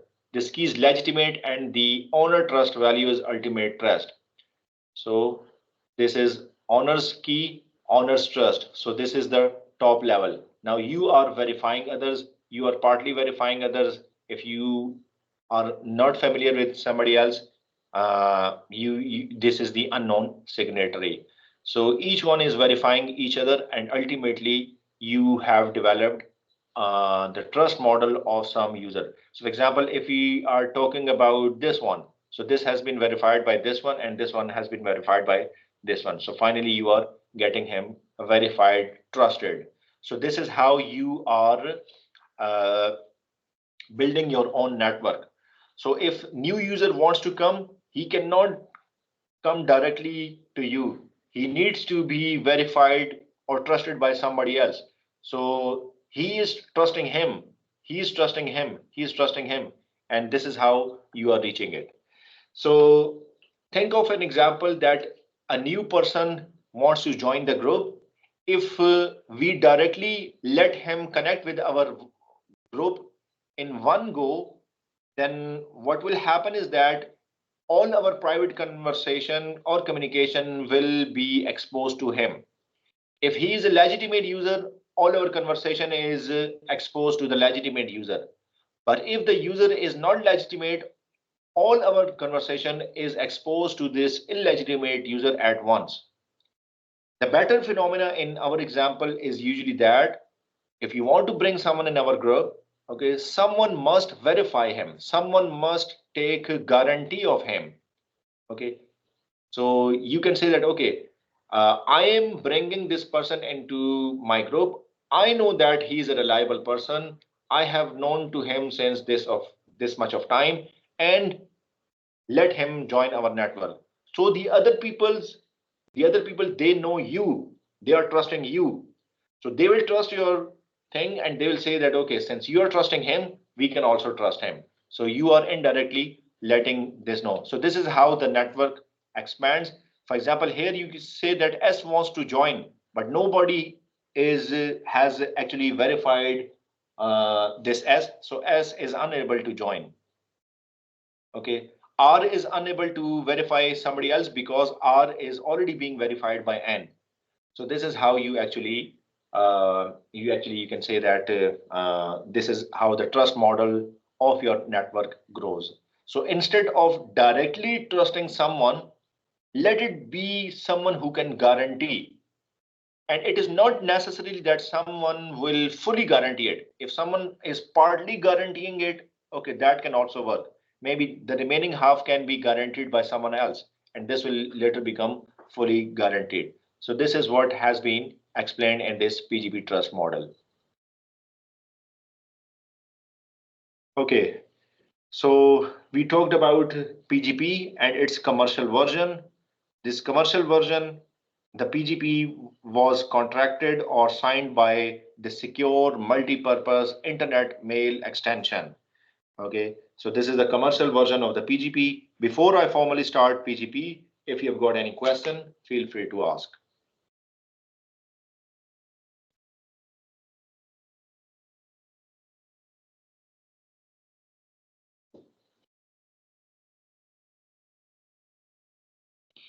Okay, all the features of PGP that we have seen, they have been commercialized in this secure multi-purpose internet mail extension.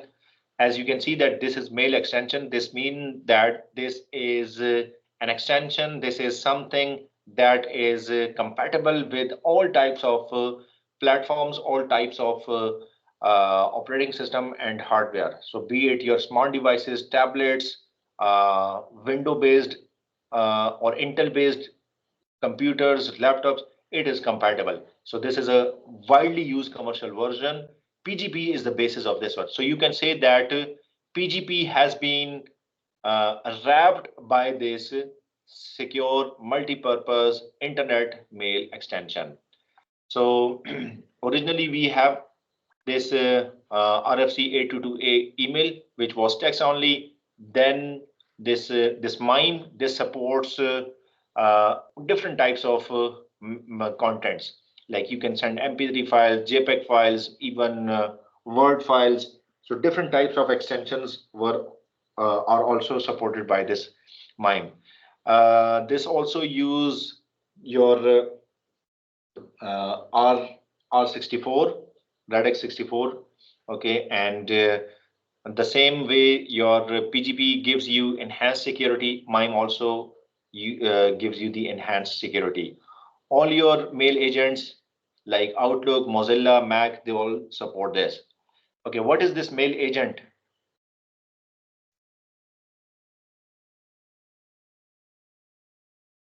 User. Uh, Provider, I mean. Okay, yes, somebody else, what is the mail agent?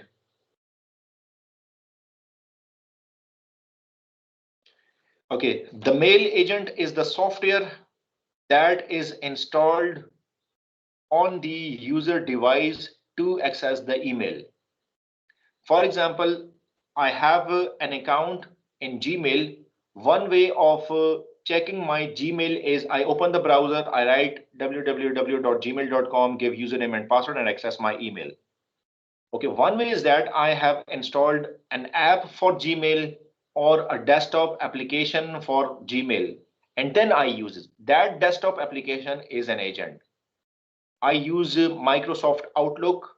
Okay, Microsoft Outlook at my desktop is the mail agent.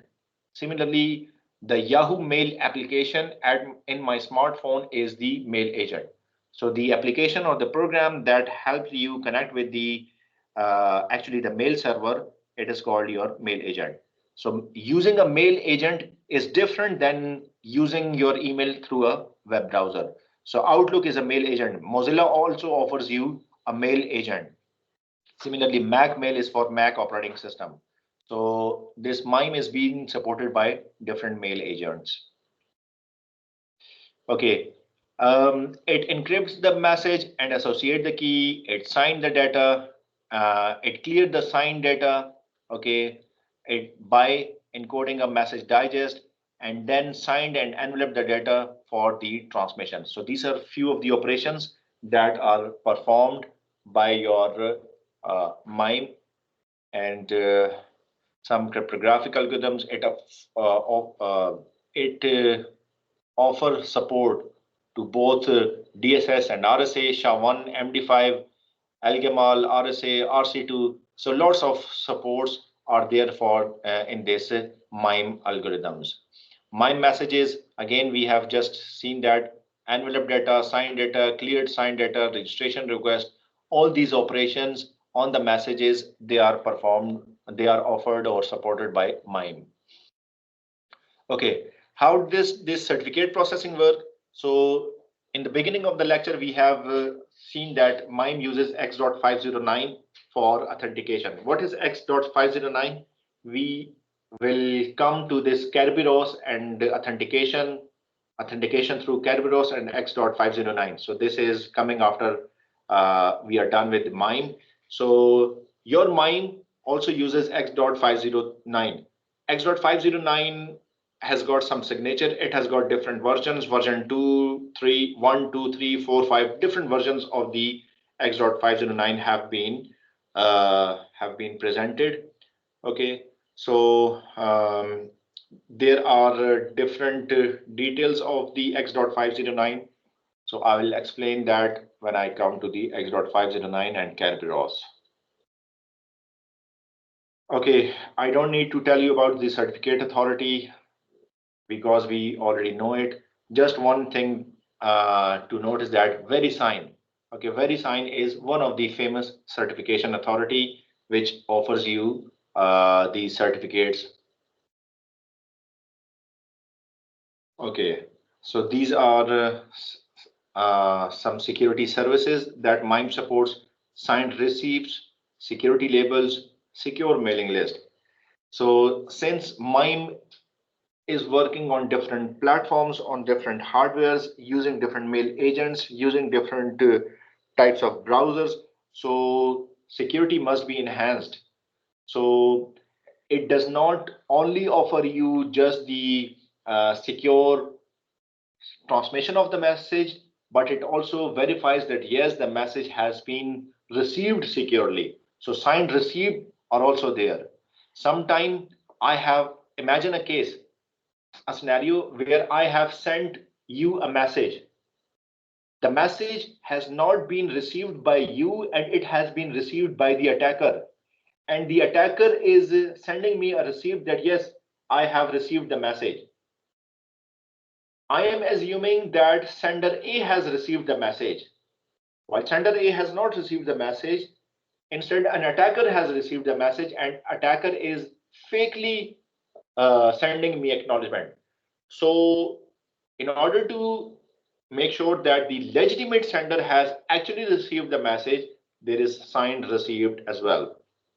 Okay, we call it acknowledgement. So there are digitally signed acknowledgements of the email as well. Okay, imagine that you have received an acknowledgement email that your message to person X was sent successfully. Now you will be thinking that I haven't sent any email to person X. So why is that I am receiving this acknowledgement? So if you have not sent the message, you should not be receiving the acknowledgement. So this will trigger that there is some suspicious activity going on with your email, and you will open it up and you will see in your sent items, maybe this was a fake message and the attacker wanted you to do something, to click on something. Okay, here to ensure that there is no such bogus request or fake request, digital signed copy is received. This digital signed copy means that there will be a key of the recipient will be sent to the sender that yes, this email was sent to was received by this particular receiver. There will be security labels. Security labels means that which security algorithms have been used, and very importantly, secure mailing list. Okay, what is secure mailing list?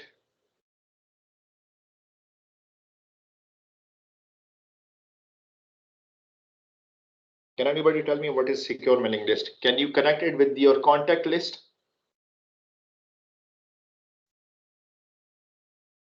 Is it the same as contact list or contact addresses? It's based on role based, something like that. Role based? Yes, to filter in that this mail is secure or not, and go to the white and block list. Okay. Okay. Those who are working in some companies, in some organization, they know that there are certain mailing addresses which are used to send an email to certain groups. For example, I am in the College of Networks. If I want all the people in the network department to receive the same email, so one way is that I will maybe add 15 email address of all the recipient and I'll add 15 different addresses. Okay, one is that I will make a mail list once, okay, and whenever I want to send an email to all the people in the network, I will say I'll use that single address. That single address is actually translating all those 15. For example, instead of sending email to 15 different IDs, I will have a common ID and I'll say, for example, computer networks underscore all at kfu.edu.sa. So CN underscore all will mean that all the 15 people, they have been grouped into this single email ID. So that is my single email ID. Okay. So the way we have WhatsApp groups, and each WhatsApp group is uniquely identified by its name. Similarly, if you go to the email address, so we have this email list. So I am enrolled in different email groups. One is my this computer networks department email list. Another is, let's say, MSc or PhD instructors email list. Here only selected people of the college will be involved. Let's say there is another list of those faculty members who are supervising some thesis or some projects. So there can be different email list. When you have different mailing list, you have to be careful in such a way that if an email is sent to that single ID, the email is going to be sent to 15 different people. So you don't want a fake email to be sent to this group, or you don't want someone to use this maliciously and broadcasting different emails. So securing this email list is also very important. Okay, let's say I want to send an email to all the 15 people in the networks group, and there is an email ID cn underscore all at kfu.edu. Now this email can be known to the attacker. The attacker will know this email, and just sending one email this email will be received by all the 15 people. Now think of a bigger scenario. If you are the user of a company, or if you are the official email address holder of KFU email, sometimes we use emails from the announcements. Okay, so I am enrolled to the email address which is called as announcements. So we almost every day we are receiving the announcements from the KFU administration. Sometimes they are talking about vacations, sometimes they are talking about exams, sometimes they are sharing the calendar of the semester. Okay, so that email ID announcements is actually holding email address of all the maybe 1,000 or 2,000 employees of KFU. So if someone gets hold of this email address, that single email address is now representing all 2,000 employees of KFU, all 2,000 email addresses of the KFU. Okay, so if that email address is revealed to some attacker, he will be misusing it, and he will be sending spams, and he will be sending different type of stuff. So that is the reason the mailing list needs to be secure. Okay, so how this mailing list is secure? Obviously, when you are creating a mailing list, you actually encrypt it and then you save it so that it is not misused. And if you are sending an email through some mailing list, again, even if you are using mail agent, still you will be using some username and password, then you will be entitled to send the email. So sending an email using secure mailing list is different than simply sending an email to a sender. If I'm sending an email to, for example, Abdul Qavi, I will write his email address into and I'll send him the email. But if I'm sending an email to the mailing list, I have to carefully provide my username and password. I have to provide the email address, the correct email address, which will send email to all those 15 employees or to of the network department or to whatever group I am sending the email. So this is another way MIME provides you enhanced security services.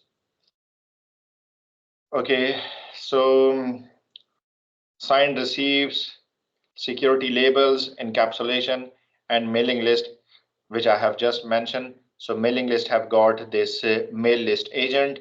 Okay, so mail list agent will be ensured using the public key. So it is a very wonderful feature which is performed by MIME. Okay, what are the email threats? Can anybody tell me what have you experienced so far using any of the email service provider, be it official or unofficial? Can you share with me any email threats that you have personally witnessed or observed?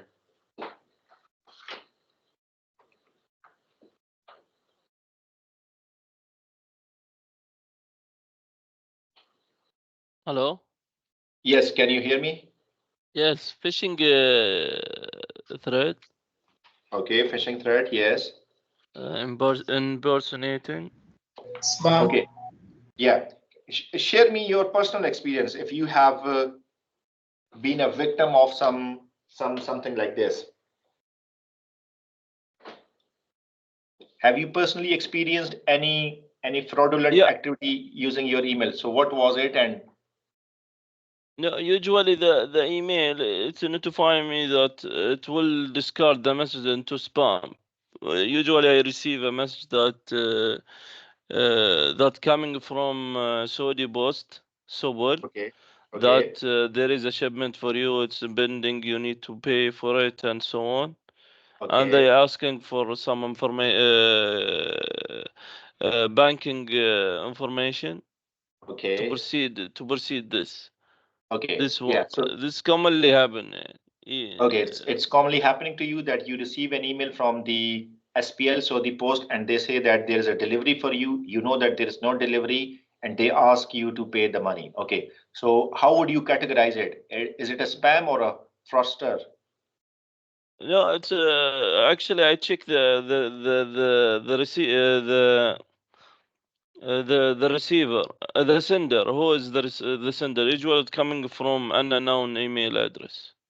Okay, so that unannounced or unfamiliar email address, are they from Gmail extra or they are a different mail service provider? Different mail service provider. They just Different. change the service provider based on their own. It's look like that if, official, but with a little bit changing in the domain name. Yeah, this is correct. Okay, yes. So this is so what happens is that in this type of email attack, so the attacker can use their own simple network, simple mail protocol, SNMP. Yeah, simple network mail protocol. So they will use this protocol. They will make their own email engine, and they will use some domain name, and they will send the email. So this can be both a spam, a phishing, and fraudster. Why a spam? This is sent to all of them.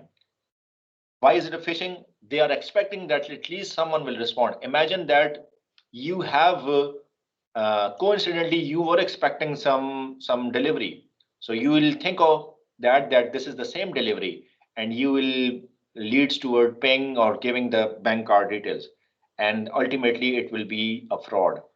Okay, yes, for somebody else, who else have experienced?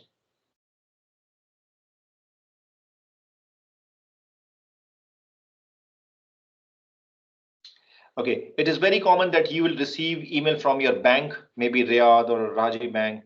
It is very common that you will receive email from Microsoft or from your Apple Incorporation. Okay, so lots of emails are being sent. Sometime, okay, I remember that 3 4 years ago, I was in my office, okay, and my friend called me, and he said to me that we are receiving spams from your email address. Can you please figure out what's going on? Okay. So I did not know, and my email address was used to send, and it was official email address, and my email address was used to send spam to other colleagues in my office. So there was some virus. Then I reported that to the network administrator, and he did some scan not only on my operating system, but he checked it at the back end as well. Another case can be that, for example, you receive an email from Monem Alisha, and the email says that this time your exam is going to be, for example, delayed for 1 month. Okay. Now the sender name is Monem Alisha. Okay, and you will be surprised of the email. But if you investigate the email address that I use will be different than the one which you have received the email from.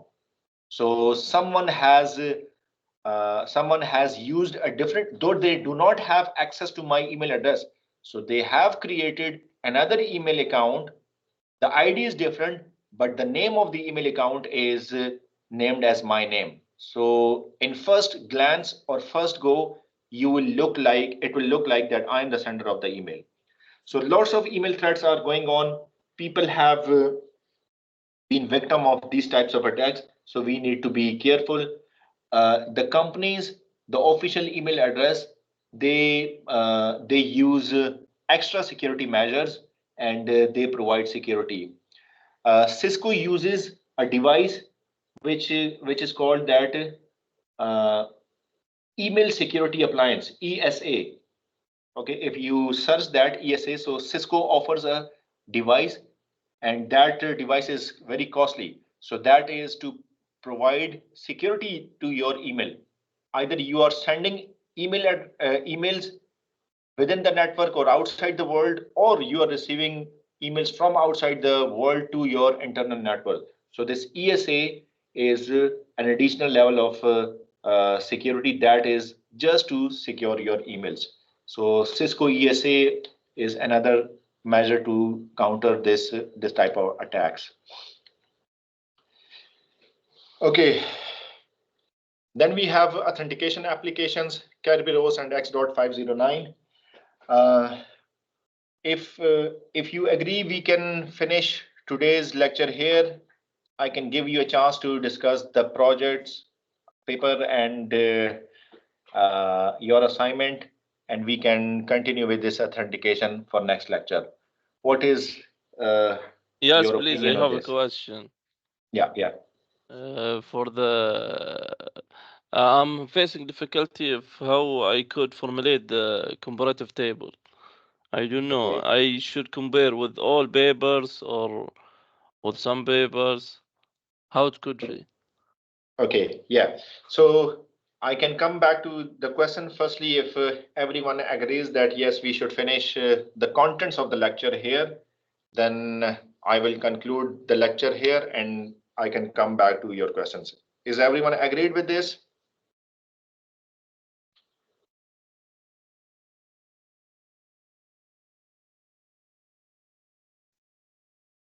So if there is no, then I will assume that yes, you are agreeing to this.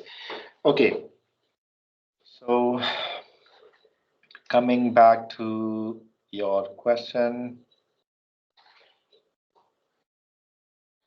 Okay, so Hussein, you asked me that how to make comparative table. Firstly, if you remember, we have did some practice while we were discussing some cryptographic algorithms, and there we created That one it's a descriptive, I believe. that one was I mean descriptive. the table that with checkbook with the check mark. Oh, okay, yeah, that one is very easy. Okay, for example, you just have to figure out some common features. You just need to know some common features. Of For all example, papers, from that papers. Yeah, some papers. can you tell me the domain, and then I can maybe help you in. My domain is investigation in modern AI techniques and impact in cryptography. Okay, AI techniques in AI techniques and cryptography. Okay, so let's say you have studied a paper. Okay, and that paper is offering some AI algorithms, and it is offering both the cryptography. Now, some of the features that you can use is that that can be used for tick boxes. Tick and cross is this using AI? Okay, yes, you can tick the AI box. Is it using For example, multiple data sets or a single data set. For example, if it is one column single data set, so you can check the box single data set. If it is using multiple data set, you can tick the box multiple data sets. Another column with a tick box is that improved accuracy. So you can tick the box whether they have improved the accuracy or they have improved something else. Then you can say that is this computationally inexpensive? If it is computationally inexpensive, you can just tick the box or you can leave it blank. So these are the some features that you can use for Can I different say, papers. Doctor, that this paper is discussing only deep learning, while the other is discussing, for example, machine learning? Okay, in that case, you will make one column as ML and the other column as DL. So if it is ML, you will take just the box ML. If it is DL, so you will remove the ML, keep the ML box empty and just take the DL box. Is it how there is must be minimum features or it's open? For example, I have to Ideally there have. should be at least 4 or 5 columns and at least 4 or 5 records. At least 4 or 5 columns and 4 or 5 records. So if you are studying, let's say 10, 15 paper, I'll not ask you to maybe make a table, a comparative table having 15 records. A 4 or 5 is a decent number. It will give your document a look of a proper paper. So that is the reason it is required to be added.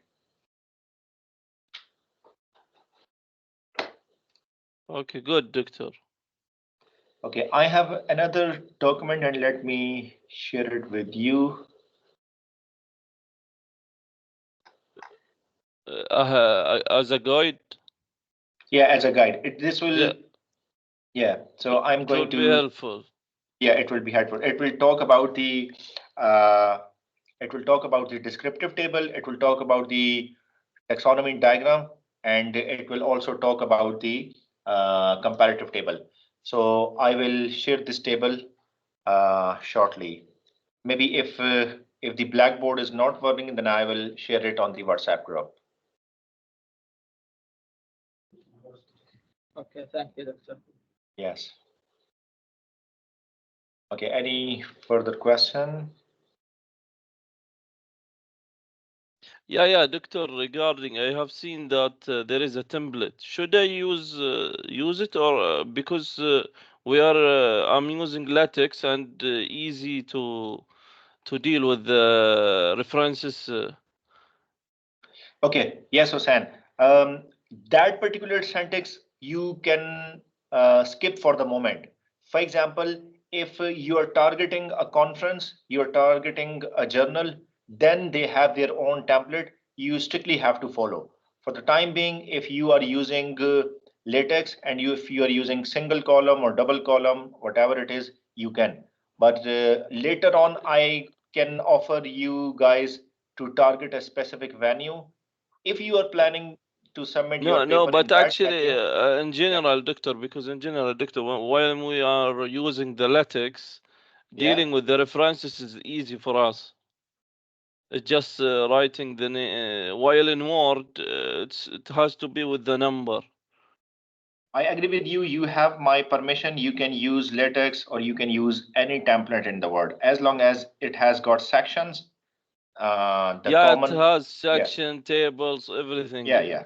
If it has got the required sections, it's okay for me. Yeah, and obviously there should be reasonable line spacing. There should be reasonable font size and other stuff. So you are good to go with any format or any template.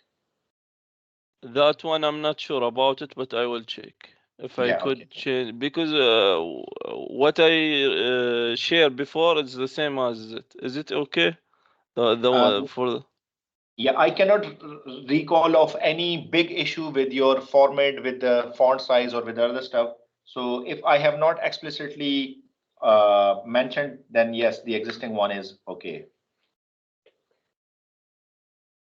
Okay, thank you, Doctor. No worries. Doctor, one questions about according to the Yeah.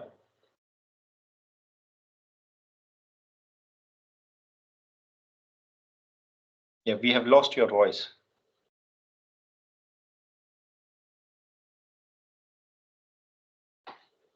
I believe the Blackboard is still having difficulties. Okay, yeah. So yeah, we will continue to the question answer session here. Thankfully, Alhamdulillah, this one is working fine. Yeah. So who started the question?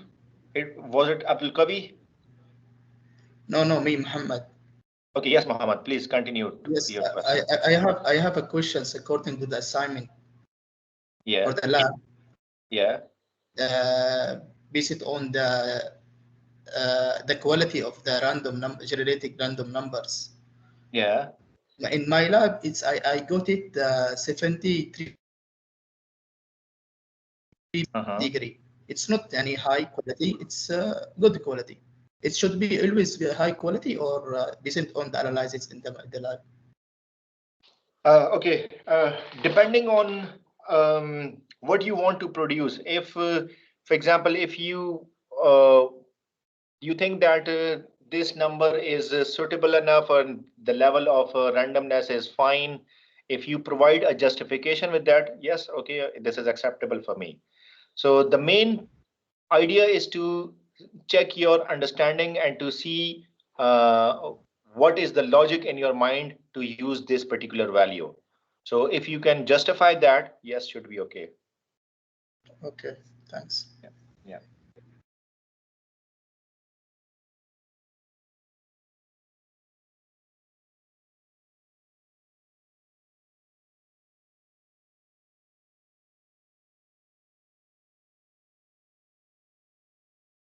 Okay, so yes, more question. Okay, I have a tentative schedule for your final exams for the cybersecurity, and this has been scheduled for 5th of June at 1 p.m.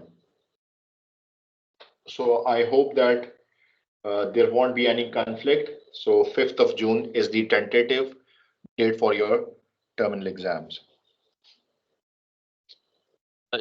Yes, Doctor, have you decided which lecture to be included in the final?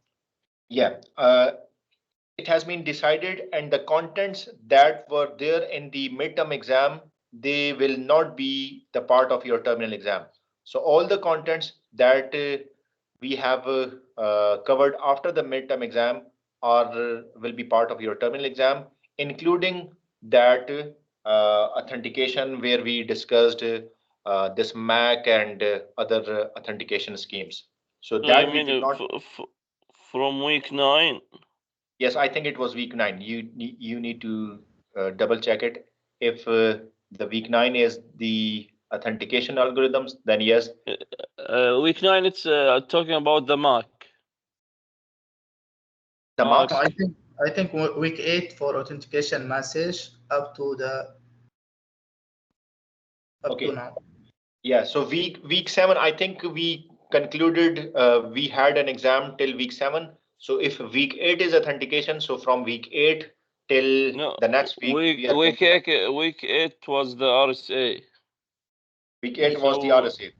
The yeah, beginning we for have. the RCA, but the end for the education message, I think. Okay, just give me a second. I will double check with my schedule here. So give me a moment.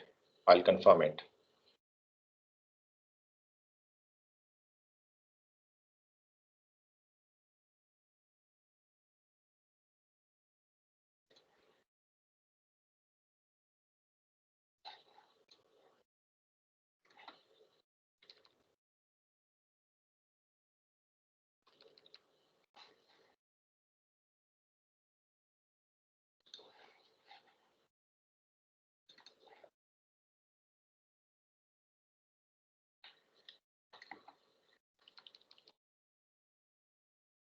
Yeah, so we will start from week 9. Okay, week 9, week 11, 12, 13, and 14.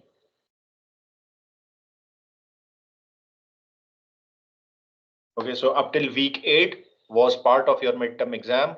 We will start from week 9 until the next week.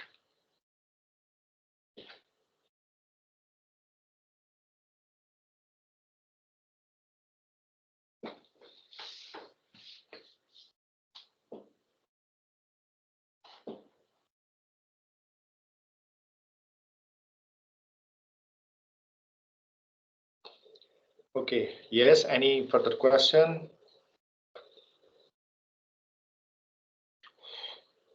Okay, before you formally submit your reports or your assignment, if you want me to check, just send me on my WhatsApp. I will review it. If there are some suggestions, corrections, I can propose it to you, which you can incorporate and then you can submit. Yes, yes, please. That's good. But Doctor. actually, I have a submit the assignment.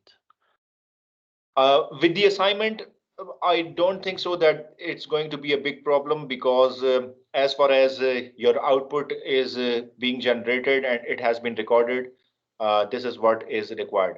For the paper, yes, there are certain sections, certain things that need to be checked and verified. Okay. Yeah.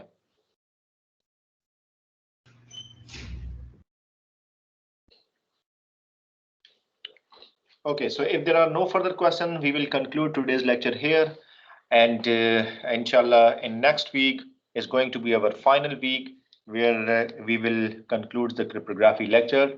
And after that, there will be your final presentations, and that is dated on 25th of May. Okay, so 25th of May, please keep in your diaries. This is going to be the presentations. I will share the template and other details after maybe a week so that you can, time being, you can focus on the report and other stuff.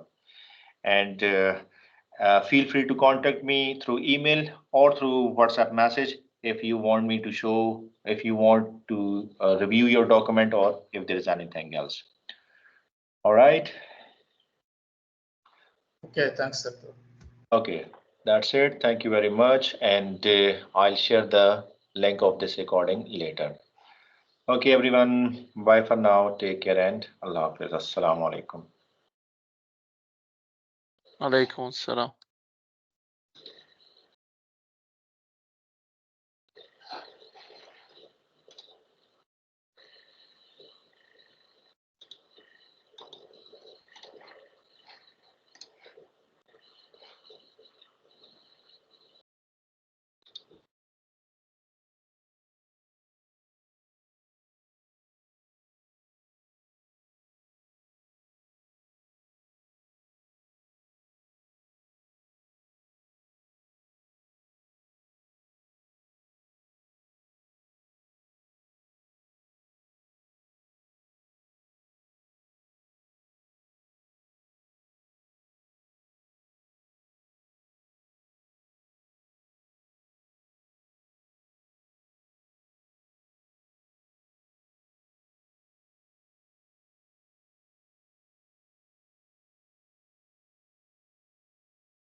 क्या करना है उसका, ये नहीं है।